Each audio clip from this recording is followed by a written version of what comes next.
मैं डॉक्टर देवकांता शर्मा माणिक्यलाल वर्मा राजकीय महाविद्यालय भीलवाड़ा में लोक प्रशासन की एसोसिएट प्रोफेसर।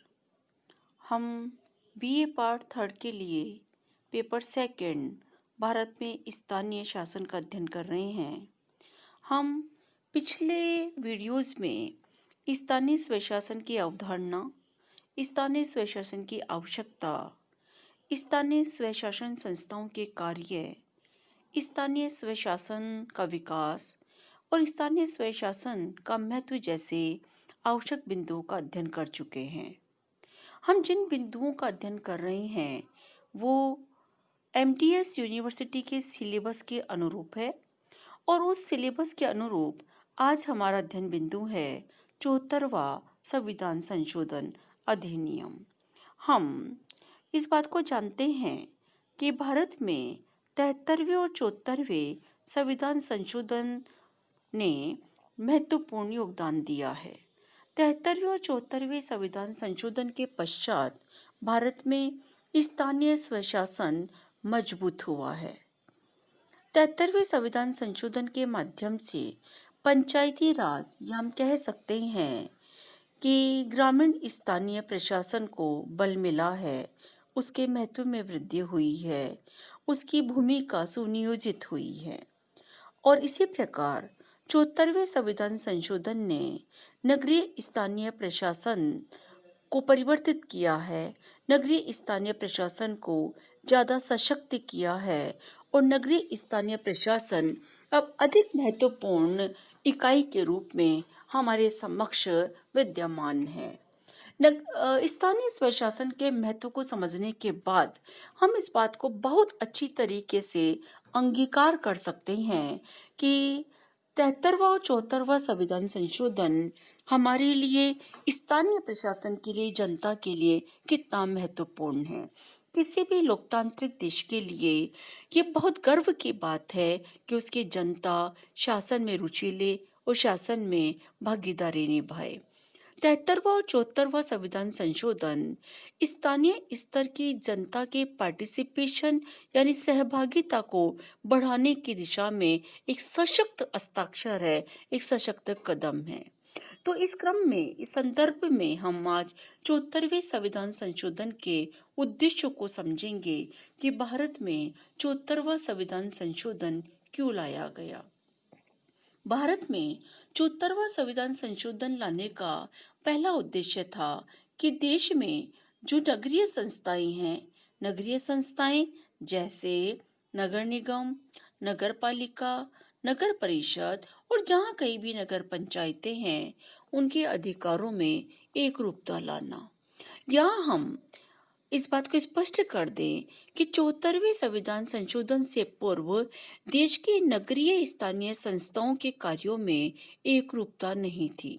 एकरूपता नहीं थी अर्थात राज्य सरकार जो भी कार्य स्थानीय संस्थाओं को स्थानांतरित करती थी, वह कार्य स्थानीय संस्थाएं कर रही थी।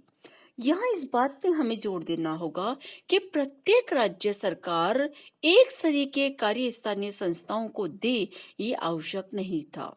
राज्य की परिस्थितियां और राज्य सरकार की मंशा पे निर्भर करता था कि नगरीय स्थानीय संस्थाएं क्या कार्य करें।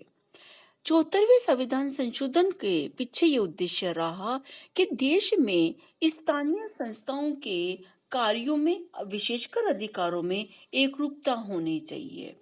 नगरीय स्थानीय संस्थाएं, चाहे वह नगर निगम है या नगर पालिका है, नगर निगम को क्या अधिकार दिए जाएंगे और नगर पालिकाओं को क्या अधिकार दिए जाएंगे, ये पूरे देश में एक जैसे अधिकार दिए जाने चाहिए। इस उद्देश्य को दृष्टिगत रखते हुए 74वां संविधान संशोधन हमारे देश में आया। 74वें संविधान संशोधन के लिए एक और उद्देश्य था कि नागरिक कार्यकलापों में जनप्रतिनिधियों का पूरा योगदान स्थापित किया जा सके।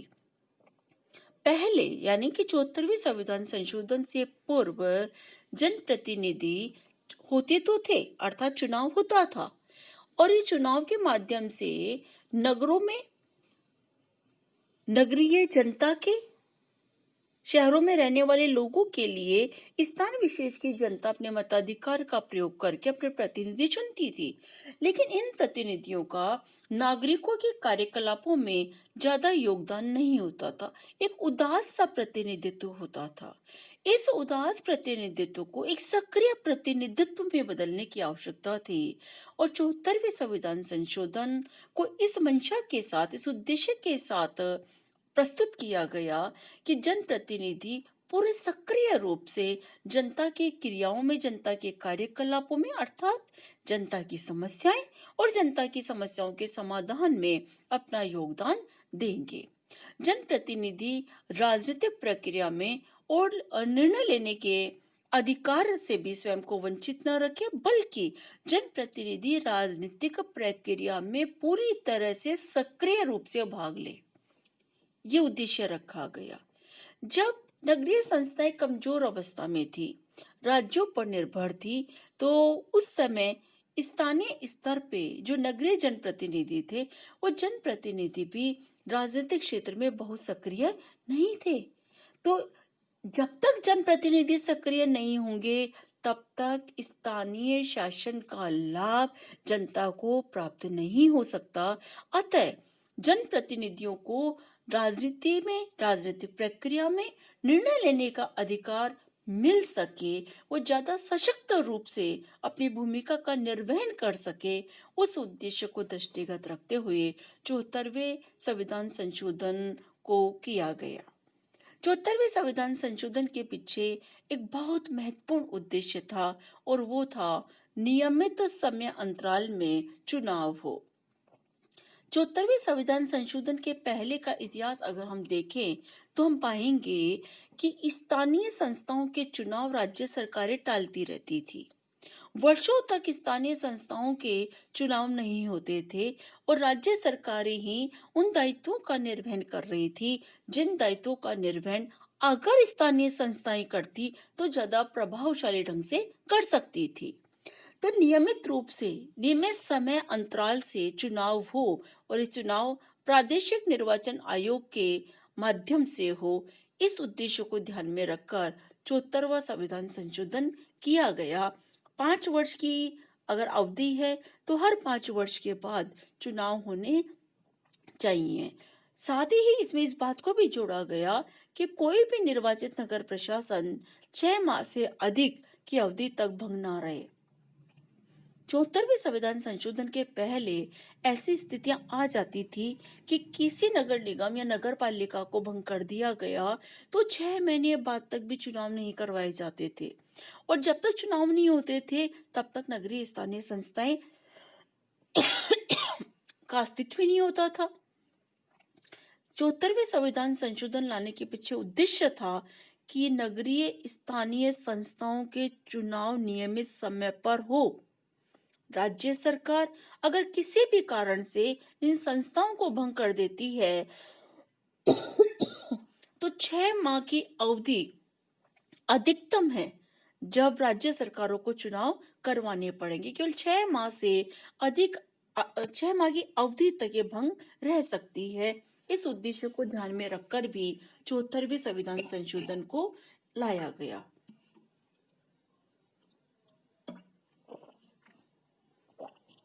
यदि स्थानीय संस्थाओं के चुनाव समय पर ना हो तो फिर विकास प्रभावित होगा, स्थानीय स्तर का विकास नहीं होगा।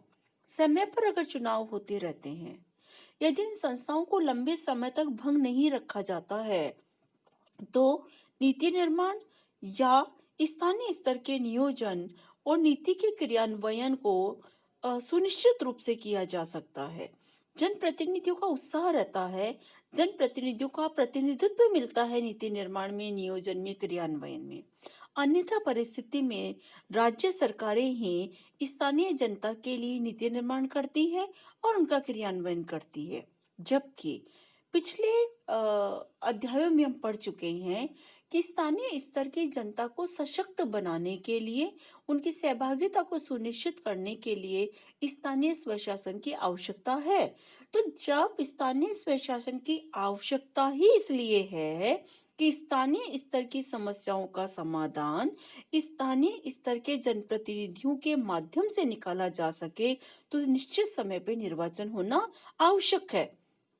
अतः जब 74वां संविधान संशोधन प्रस्ताव लाया गया, तो इस उद्देश्य के साथ, इस सोच के साथ लाया गया कि नियमित अंतराल पर चुनाव हो, 6 माह से अधिक स्थानीय संस्थाएं भंग ना रहे और जनप्रतिनिधियों का नीति निर्माण, नियोजन और क्रियान्वयन में प्रतिनिधित्व सुनिश्चित हो। जनप्रतिनिधि ऐसा नहीं हो कि जनप्रतिनिधि इन कार्यों में अर्थात नीति निर्माण और क्रियान्वयन में किसी प्रकार की रुचि ना ले।